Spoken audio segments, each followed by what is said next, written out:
की ताज़ा खबरें में सबसे पहले हम बात करेंगे एलपीजी गैस सिलेंडर की कीमतों में बदलाव को लेके। तो 1 मार्च से घरेलू और कमर्शियल एलपीजी सिलेंडर की नई कीमत लागू हो जाती है। सरकारी तेल कंपनियां हर महीने की पहली तारीख को गैस सिलेंडर की कीमतों की समीक्षा करती हैं। इस बार घरेलू सिलेंडर के दाम में फिलहाल कोई कटौती होने की संभावना नहीं है, जबकि कमर्शियल सिलेंडर की कीमतों में 100 रुपये तक की कटौती की जा सकती है। अगर आप गैस सिलेंडर का इस्तेमाल करते हैं तो नए रेट को जानना बहुत ज़रूरी है। इन बदलावों का सीधा असर आपके मासिक बजट पर पड़ेगा। एक आम आदमी के लिए यह जानना बहुत ज़रूरी है।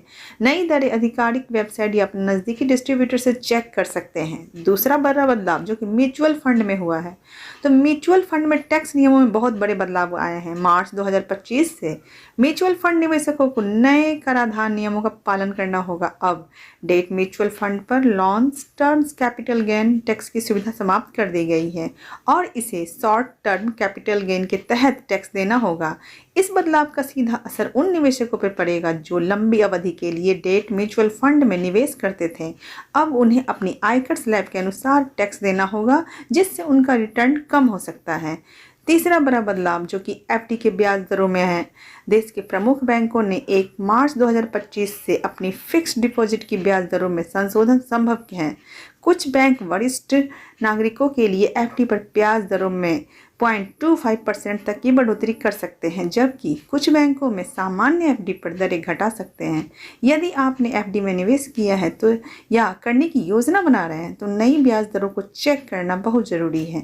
सही बैंक और अवधि चुनकर ही अधिकतम रिटर्न पाया जा सकता है। उसके बाद पैन और आधार लिंकिंग को लेकर भी कुछ तारीख निर्धारित की गई हैं। अगर आपने अभी तक अपना पैन और आधार लिंक नहीं किया है तो 31 मार्च तक यह अंतिम तारीख है, यानी 31 मार्च 2025 तक अंतिम तारीख है। 1 मार्च से इनकम टैक्स डिपार्टमेंट ने गैर लिंक किए गए पैन को निष्क्रिय करने की प्रक्रिया शुरू कर दी है।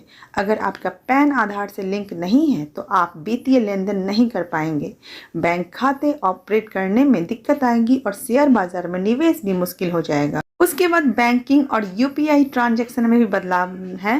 बैंकिंग और यूपीआई ट्रांजैक्शन में बदलाव 1 मार्च 2025 से यूपीआई ट्रांजैक्शन पर नया शुल्क लागू हो सकता है। कुछ बैंकों ने बड़ी राशि की यूपीआई लेन देन पर मामूली शुल्क लगाना शुरू कर दिया है। इसके अलावा बैंकिंग ट्रांजैक्शन चार्जेस में भी बदलाव हुआ है। कई बैंकों ने न्यूनतम बैलेंस सीमा, एटीएम निकासी शुल्क और अन्य बैंकिंग सेवाओं पर शुल्क संशोधन किया है। तो इस तरह से बहुत बड़े बदलाव 1 मार्च से जो कि होने वाले हैं और इसका सीधा असर एक आम आदमी के जेब पे पड़ेगा। 1 मार्च 2025 से लागू ये बदलाव आपके दैनिक जीवन और निवेश पर सीधा प्रभाव डाल सकता है। एलपीजी सिलेंडर की कीमतें, म्यूचुअल फंड टैक्सेशन, एफडी दरें, पैन आधार लिंकिंग और बैंकिंग शुल्क जैसे बदलावों की जानकारी रखना बहुत ज़रूरी होता है। अगर आप इस न्यूज़ से सेटिस्फाइड हैं तो वीडियो को लाइक ज़रूर करें और चैनल को सब्सक्राइब ज़रूर करें।